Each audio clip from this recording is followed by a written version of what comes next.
Hi നമസ്കാരം. നമ്മൾ ഈ വീഡിയോ ഷൂട്ട് ചെയ്യുന്നത് പ്രധാനമായും പത്രവായന സ്ഥിരമായി മുന്നോട്ട് കൊണ്ടുപോകാൻ വേണ്ടിയാണ്. പത്രവായന വെച്ച് ഉള്ള പ്രധാനപ്പെട്ട ഒന്ന് രണ്ട് ഗുണങ്ങളെന്ന് പറഞ്ഞാൽ, ഒന്ന്, കറണ്ട് അഫയേഴ്സ് നമ്മൾ അപ്ഡേറ്റ് ആയിട്ടിരിക്കും എന്നുള്ളതും, രണ്ടാമത് ലോകത്ത് എന്താണ് ചുറ്റുവട്ടത്ത് നടക്കുന്നത് എന്നുള്ളതിനെക്കുറിച്ചൊരു ബോധം നമുക്കുണ്ടാകും. അപ്പം അങ്ങനെ പത്രം സ്ഥിരമായി വായിക്കുവാൻ വേണ്ടി നമ്മൾ തുടങ്ങിയേക്കുന്ന ഈ പരിപാടിയിൽ എല്ലാ ആഴ്ചയിലും നമ്മൾ ഓരോ വീഡിയോ എടുക്കും. അതായത് 7 ദിവസം നടക്കുന്ന കറണ്ട് അഫെയറുകൾ, പത്രത്തിൽ വരുന്ന വാർത്തകളെ ബേസ് ചെയ്ത് ചോദ്യങ്ങൾ ചോദിക്കുന്നു. അതിന് ഇത്ര മാർക്കിൽ കൂടുതൽ മേടിക്കുന്നതിന് നിങ്ങൾക്കൊരു പ്രോത്സാഹനമായിട്ട് എന്തെങ്കിലും നൽകുന്നു എന്നാണ് നമ്മൾ ഉദ്ദേശിക്കുന്നത്. അപ്പോൾ ഇതിനകത്ത് ഇപ്പോൾ ഇതിൻ്റെ ഒരു രീതി എന്ന് പറഞ്ഞാൽ, പത്രത്തിൽ നിന്നുള്ള ചോദ്യങ്ങൾ വരുമ്പോൾ റേബയോടെന്ന് പറഞ്ഞ് ഞാൻ ചോദിക്കുന്ന ചോദ്യത്തിന് റേബയ്ക്ക് ചിലതിന് 2 മാർക്ക് കിട്ടും, അല്ലെങ്കിൽ 1 മാർക്ക് കിട്ടും. റേബ പക്ഷേ ഇപ്പോൾ കറണ്ട് അഫെയർ ഇപ്പോൾ അങ്ങോട്ട് തുടങ്ങുന്നതേ ഉള്ളൂ. പത്രവായന തുടങ്ങിയ ഒരാളാണ്. മാർത്ത 1-2 കൊല്ലമായിട്ട് ചെയ്യുന്ന ആളാണ്. അതുകൊണ്ട് റേബയ്ക്ക് പറയാൻ കഴിയാത്ത ചോദ്യങ്ങൾക്ക് മാത്രമേ മാർത്തയ്ക്ക് പാസ്സാവുകയുള്ളൂ. അതിന് റേബയ്ക്ക് 2 മാർക്കാണെങ്കിൽ മാർത്തയ്ക്ക് എൻ്റെ പകുതി മാർക്കായി 1, റേബയ്ക്ക് 1 മാർക്കാണെങ്കിൽ മാർത്തയ്ക്ക് 0.5 വരും. ഇനിയും ചില ക്വസ്റ്റ്യനുകൾക്ക് നിലവാരം കൂടുതലാണെന്ന് എനിക്ക് തോന്നുന്നത് കൊണ്ട് ഞാൻ അതിന് മാർത്തയോട് ഡയറക്റ്റ് ചോദിക്കും, അതിന് 2 മാർക്കും കൊടുക്കും. അപ്പോൾ അങ്ങനെ ഞാൻ ഉദ്ദേശിക്കുന്ന ഒരു 15 ചോദ്യങ്ങൾ ചോദിക്കും. 15 ചോദ്യങ്ങളിൽ നിന്നും നിങ്ങൾക്ക് 15 മാർക്കിൽ കൂടുതൽ മേടിക്കാൻ പറ്റുമോ എന്നുള്ളതാണ് ഞാൻ നോക്കുന്നത്. 15 മാർക്കിൽ കൂടുതൽ നിങ്ങൾ മേടിക്കുകയാണെങ്കിൽ നിങ്ങൾക്കൊരു സമ്മാനം ഉണ്ടാവും. അപ്പം നമുക്ക് ആദ്യത്തെ ചോദ്യത്തിലേക്ക് കടക്കാം. ഈ ചോദ്യം നിങ്ങൾ നോട്ട് ചെയ്ത് വെച്ചിട്ടുള്ള സാധനങ്ങളിൽ നിന്നൊന്നുമല്ല, പുറമേ നിന്നുള്ള ചോദ്യമാണ്. പുറമേ നിന്നുള്ള ചോദ്യം ആർക്ക് വേണമെങ്കിൽ അറ്റംപ്റ്റ് ചെയ്യാൻ. ഞാൻ മാർത്തയായിരിക്കും സാധാരണഗതിയിൽ അറ്റംപ്റ്റ് ചെയ്യുക എന്നാണ് ഞാൻ പ്രതീക്ഷിക്കുന്നത്. ഓക്കെ, അപ്പോൾ ഈ ചോദ്യം എന്ന് പറഞ്ഞാൽ, 2026 ട്രംപ് ഭരണത്തിൽ വന്നു കഴിഞ്ഞപ്പോൾ ട്രംപ് UN-ൻ്റെ ഒരു ഓർഗനൈസേഷനിൽ നിന്നും പിന്മാറി. ഓർഗനൈസേഷൻ ഏതാണെന്നുള്ളത് മാർത്തയ്ക്ക് അറിയാമോ? ഏതാണ്? പറഞ്ഞോളൂ. WHO. അതിനുശേഷം എൻ്റെ ചോദ്യം, ഒരു തെക്കേ അമേരിക്കൻ രാജ്യം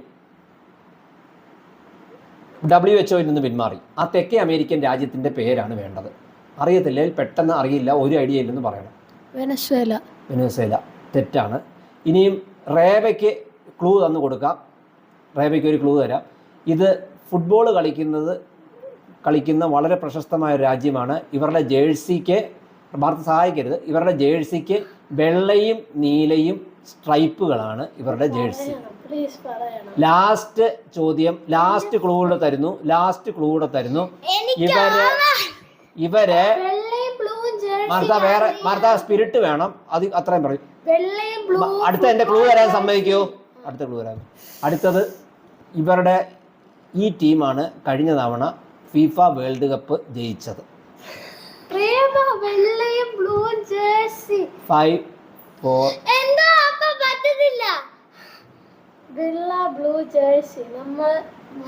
ഓക്കെ, ടൈം ഓവർ. രാജ്യം അർജന്റീനയാണ്.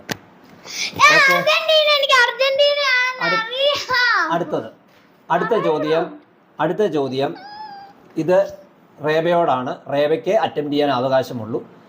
ആദ്യത്തെ, ഈ ഇടയ്ക്ക്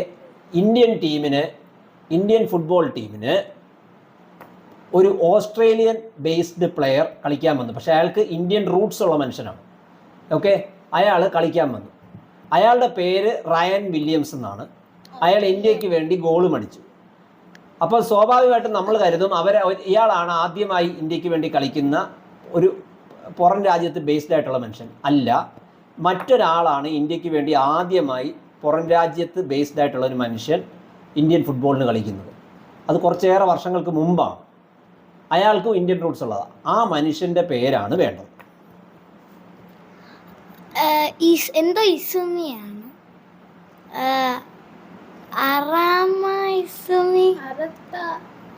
ഓക്കെ, റേബയ്ക്ക് അറിയത്തില്ല, മാർത്തയ്ക്ക് അറ്റംപ്റ്റ് ചെയ്യാം. ഇത് 2 മാർക്കിൻ്റെ ക്വസ്റ്റ്യനാണ്.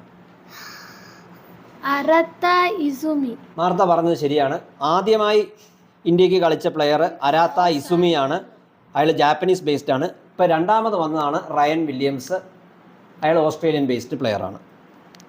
അപ്പം ഈ ക്വസ്റ്റ്യൻ കഴിഞ്ഞു. ഇനി മൂന്നാമത്തെ ക്വസ്റ്റ്യൻ ഇനിയും ആർട്ടമിസുമായിട്ട് ബന്ധപ്പെട്ടതാണ്.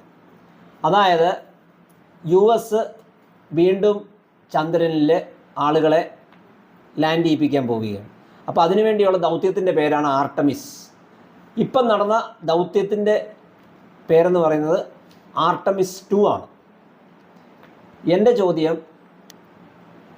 ഏത് ദൗത്യത്തിലാണ് ഇതിനു മുമ്പ് ചന്ദ്രനിൽ മനുഷ്യൻ അവസാനമായി കാലുകുത്തിയത്? അപ്പോളോ 17. കറക്റ്റാണ്. 2 മാർക്കുണ്ട്. അപ്പോളോ 17 ആണ്. അതിന് 2 മാർക്കുണ്ട്. ഓക്കെ, അടുത്ത ചോദ്യം. വീണ്ടും നമ്മൾ ആർട്ടമിസിൽ തന്നെ തുടരുകയാണ്. അടുത്തത്, ആർട്ടമിസ് 2 മുൻപ് ഭൂമിയിൽ നിന്ന് ഏറ്റവും ദൂരെ മനുഷ്യരെ വഹിച്ചു പോയ ദൗത്യം. ആർട്ടമിസ് 2 ആണ് ഭൂമിയിൽ നിന്ന് ഏറ്റവും ദൂരെ വഹിച്ചു പോയ ദൗത്യം. ഇപ്പോൾ അതിനു മുമ്പ്, ആർട്ടമിസ് 2-ന് മുമ്പ് ഭൂമിയിൽ നിന്നും ഏറ്റവും ദൂരെ മനുഷ്യരെ വഹിച്ചു കൊണ്ടുപോയ ദൗത്യം. 2 മാർക്കിൻ്റെ ക്വസ്റ്റ്യനാണ്. വോയേജർ 1 ആണ്. തെറ്റ്. അത് ഞാൻ ചോദിച്ചത് മനുഷ്യരെ വഹിച്ചുകൊണ്ട് പോയ ദൗത്യമാണ് ചോദിച്ചത്. വോയേജർ 1-ല് മനുഷ്യരില്ലായിരുന്നു, അത് വെറും ഒരു പ്രോബാണ്. ഓക്കെ, പറഞ്ഞത് ഈ ചോദ്യത്തിനുള്ള ഉത്തരമല്ല.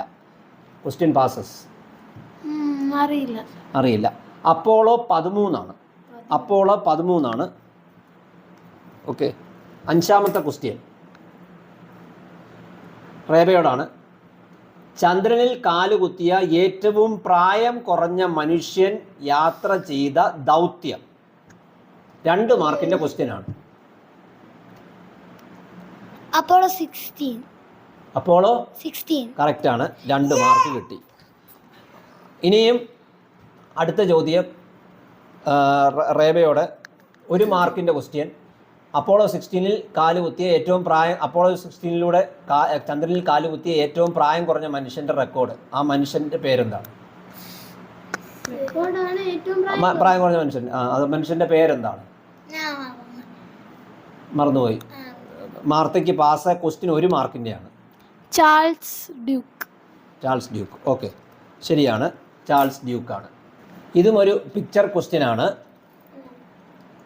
ആർട്ടമിസ് 2 പോയി, ആർട്ടമിസ് 3 പോവും. ആർട്ടമിസ് 3-ൽ സംഭവിക്കുന്നത് ശ്രദ്ധിച്ചിരിക്കണം. ആർട്ടമിസ് 3-ൽ സംഭവിക്കുന്നത് ആളുകളെയും കൊണ്ട് അവിടെ പോയി അവർ ഭ്രമണപഥത്തിൽ ചെന്നിട്ട് ആ സംഭവം അവിടെ ലാൻഡ് ചെയ്യുകയാണ്. ആർട്ടമിസ് 3-ൽ അവരുടെ സ്പേസ് മൊഡ്യൂൾ ചെന്ന് ചന്ദ്രനിൽ ലാൻഡ് ചെയ്യും, പക്ഷേ ആൾക്കാർ ഇറങ്ങൂല. എന്നിട്ട് തിരിച്ച് അവർ ഭ്രമണപഥത്തിൽ വന്നിട്ട് അവർ തിരിച്ച് ഭൂമിയിലോട്ട് പോരുകയാണ് ചെയ്യുന്നത്. ആർട്ടമിസ് 4-ൽ ഇവർ വിടുന്ന സാധനം, ഇവരുടെ പേടകം അവിടെ ചെന്ന് ഒരു പ്രത്യേക സാധനവുമായി ലോക്ക് ചെയ്യും. എന്നിട്ട് അതിൽ നിന്നും ഒരു വാഹനത്തിൽ കടന്നാണ്, ഒരു റോവറിൽ കടന്നാണ് ഇവർ ഭൂമിയിലേക്ക് ലാൻഡ് ചെയ്യാൻ പോകുന്നത്. അതായത് ചന്ദ്രൻ്റെ ഭ്രമണപഥത്തിൽ ലോക്ക് ചെയ്യും ഭൂമിയിൽ നിന്ന് പോകുന്ന പേടകം. എന്നിട്ട് അതിൽ നിന്നും മറ്റൊരു വാഹനത്തിലാണ് ഇവർ ചന്ദ്രനിൽ ഇറങ്ങാതിരിക്കുന്നത്. ആർട്ടമിസ് 4-ലാണ് ആദ്യം മനുഷ്യൻ ഇറങ്ങാൻ പോകുന്നത്. ഇവരെ ചന്ദ്രൻ്റെ ഭ്രമണപഥത്തിലുള്ള ഒരു പ്രത്യേക സാധനത്തിലോട്ട് ലോക്ക് ചെയ്യാൻ പോവുക. ആ സാധനമാണ് ഈ കാണുന്നത്. ഇതിൻ്റെ പേരാണ് മാർത്ത പറയേണ്ടത്. മാർത്തയ്ക്ക് 2 മാർക്കിൻ്റെ ക്വസ്റ്റ്യൻ. ആർട്ടമിസ് 4-ലുള്ള സാധനമാണ് ഇത്. ഇതുവരെ ഭ്രമണപഥത്തിൽ എത്തിയിട്ടില്ല. ഇതിൻ്റെ പേര് ലൂണാർ ഗേറ്റ്വേ എന്നാണ്. ലൂണാർ ഗേറ്റ്വേ എന്ന് പറഞ്ഞ സാധനമാണ്. ഓക്കെ, ഇനി വീണ്ടും സ്പേസുമായിട്ട് റിലേറ്റഡ് സാധനം. അടുത്ത ക്വസ്റ്റ്യൻ. അപ്പോളോ 17-ൽ ആണ് അവസാനമായി മനുഷ്യർ ചന്ദ്രനിൽ കാലുകുത്തുന്നത്. അതിൽ 3 പേര് പോയി. അതിൽ ഒരാൾ മാത്രം പേടകത്തിൽ നിന്നു. ബാക്കി 2 പേരാണ് ചന്ദ്രനിൽ കാലുകുത്തിയത്. റേബയ്ക്കുള്ള ക്വസ്റ്റ്യനാണ്. 2 മാർക്കിൻ്റെ ക്വസ്റ്റ്യനാണ്. ആ ബാക്കി നിന്ന വ്യക്തി, അതായത് പേടകത്തിൽ നിന്ന വ്യക്തി ആര് എന്നുള്ളതാണ് ചോദ്യം. 2 മാർക്കിനുള്ള ക്വസ്റ്റ്യൻ. ഓക്കെ, റേബയ്ക്ക് ഒരു എത്തും പിടിയില്ലെന്ന് മോഹം കണ്ടിട്ട് മനസ്സിലാവുന്നു. ചോദ്യം മാർത്തയ്ക്ക് പോകുന്നു. 1 മാർക്ക്. റൊണാൾഡ്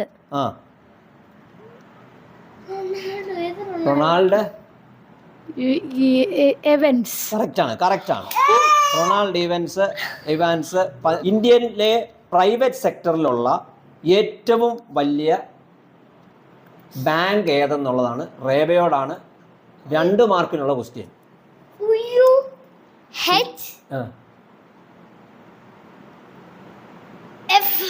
തെറ്റാണ്. തെറ്റാണ്. മാർത്തയ്ക്ക് 1 മാർക്കിനുള്ള ക്വസ്റ്റ്യൻ. മാർത്തയ്ക്ക് 1 മാർക്കിന് പറയാം. പറഞ്ഞോളൂ. HDFC. മാർത്തയ്ക്ക് കറക്റ്റ് ആണ്. 1 മാർക്കുണ്ട്. ഓക്കെ, അടുത്ത ചോദ്യം. ഈ ഇടയ്ക്ക് വേൾഡ് കപ്പ് നടക്കുന്നു എന്ന് പറഞ്ഞ് 1 മാർക്കിനുള്ള ക്വസ്റ്റ്യൻ റേബയോട്. ഈ ഇടയ്ക്ക് വേൾഡ് കപ്പ് നടക്കുന്നു എന്ന് പറഞ്ഞ് ഒരു ടോയ് കമ്പനി, പ്രത്യേക രീതിയിൽ ടോയ് കമ്പനി, വളരെ പ്രശസ്തമായ ഒരു ടോയ് കമ്പനി ഒരു ബ്ലോക്സുകൾ ഉണ്ടാക്കി. ആ ബ്ലോക്സിന്റെ പേര് ലിഗോ എന്നുള്ളതാണ് ആ കമ്പനിയുടെ പേര്. ലെഗോ എന്നാണ് ആ കമ്പനിയുടെ പേര്. എൻ്റെ ചോദ്യം, അതിൽ 4 കളിക്കാരെയാണ് അവര് അതിനകത്ത് പ്രതിനിധാനം ചെയ്യുന്നത്, ഫീച്ചർ ചെയ്യുന്നത്. 4 കളിക്കാരാണ് അതിനകത്ത് ഫീച്ചർ ചെയ്യുന്നത്. ആ 4 പേരിൽ 2 പേര് മെസ്സി റൊണാൾഡോയുമാണ്. ബാക്കിയുള്ള 2 പേരുടെ പേര് പറയണം. ഓരോരുത്തരുടെ പേര് പറയുന്നതിനും ഓരോ മാർക്ക് വെച്ച്. Mbappe, Vini Junior. Okay, 2 mark. Vini Junior. Okay, അത് വിനീഷ്യസ് ജൂനിയർ എന്നുള്ളതാണ് വിനി ജൂനിയർ. അത് കഴിഞ്ഞിട്ട് പിന്നെ ഈ ഇടയ്ക്ക് ഇന്ത്യക്കാർ അതിർത്തിയിലൂടെ എന്താ പറയുക, മയക്കുമരുന്ന്, പിന്നെന്താ പറയുക, നുഴഞ്ഞുകയറ്റക്കാര്, ഇവരെയൊക്കെ തടയുവാൻ വേണ്ടി ഇന്ത്യൻ സേനയുടെ ഒരു വിഭാഗം, അതിർത്തി സംരക്ഷിക്കുന്ന ഒരു വിഭാഗം മുതലകളെയും പാമ്പുകളെയും വിഷപ്പാമ്പുകളെയും ഒക്കെ അതിർത്തിയിൽ നമുക്ക് ഉപയോഗിക്കാം എന്നൊരു തീരുമാനമെടുത്തു. എനിക്ക് വേണ്ടത് ഈ അതിർത്തി, ഇന്ത്യ ഏത് രാജ്യവുമായുള്ള അതിർത്തിയിലാണ് ഇങ്ങനൊരു രീതി കൊണ്ടുവരാൻ പോകുന്നത്, അത് ഇന്ത്യയുടെ ഏത് അർദ്ധ സൈനിക വിഭാഗമാണ് ഇത് കൊണ്ടുവരാൻ ഉദ്ദേശിക്കുന്നത്. ഓരോ 2 ഉത്തരത്തിലും ഓരോ മാർക്ക് വെച്ച്. എനിക്ക് രണ്ടാമത്തെ ആൻസർ അറിയാം, BSF. എന്തോ അത് അർദ്ധ സൈനിക വിഭാഗമോ അതോ രാജ്യമോ? അർദ്ധ സൈനിക വിഭാഗം, 1 മാർക്ക്. ഇനി മറ്റേത് അറിയാമോ? അടുത്ത ചോദ്യത്തിനുള്ള ഉത്തരം അറിയാമോ? അറിയത്തില്ലെങ്കിൽ മാർത്തേ, അത് 0.5 മാർത്തക്ക് കിട്ടുള്ളൂ. പറയൂ. ബംഗ്ലാദേശ് ശരിയാണ്. ഓക്കെ, റേബയ്ക്ക് 1 മാർക്കിനുള്ള ക്വസ്റ്റ്യൻ. ഇന്ത്യ 3ാമത്തെ ന്യൂക്ലിയർ സബ്മറൈൻ ഇറക്കി. ആ 3ാമത്തെ ന്യൂക്ലിയർ സബ്മറൈനിന്റെ പേരാണ് ചോദിക്കാൻ. സിമ്പിൾ ക്വസ്റ്റ്യൻ ആണ്. ഇന്ത്യയുടെ 3ാമത്തെ ആണവ മുങ്ങി കപ്പലിന്റെ പേരാണ് ചോദിച്ചിരിക്കുന്നത്. 1 മാർക്കിന്റെ ക്വസ്റ്റ്യൻ ആണ്.